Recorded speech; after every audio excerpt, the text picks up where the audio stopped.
Friends, బాగున్నారా? ఈ mangoes చూడండి ఎంత బాగున్నాయో. చూసారా మ్యాంగోస్? బంగినపల్లి అండి.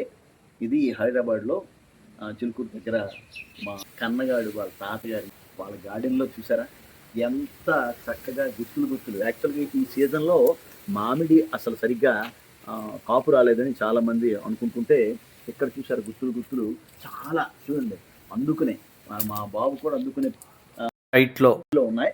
ఇకపోతే అసలు భూమికి 1 ఫీట్ డిస్టెన్స్లో కూడా చక్కగా గుత్తులు చూడండి ఎన్ని ఉన్నాయో, ఎంత బాగున్నాయో చూడండి ఫ్రెండ్స్. ఈవెన్ ఇవి పుట్టిన బేబీకి కూడా అందేటట్టు ఉన్నాయి. చూసారా?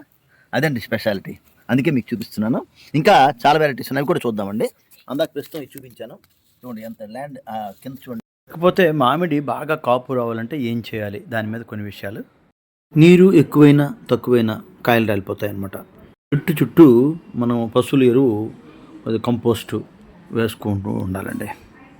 వేప పిండి కూడా ఇస్తే వేళ్ళు చాలా బలపడతాయండి, మొక్క కూడా బాగా వేస్తుంది.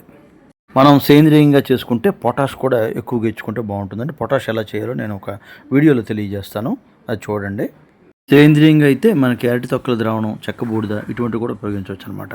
మొక్కకు చెట్టుకు తెగుళ్ళు వస్తే వేప నూనె 5 ml తీసుకొని లీటర్ నీటిలో కలిపి అది పిచికారీ చేస్తూ ఉండాలండి. మన టెర్రస్లో అయితే 20 రోజులకు ఒకసారి వర్మీ కంపోస్ట్ వేయాలి. అరటి తొక్కల ద్రావణం కూడా వేస్తూ ఉండాలండి.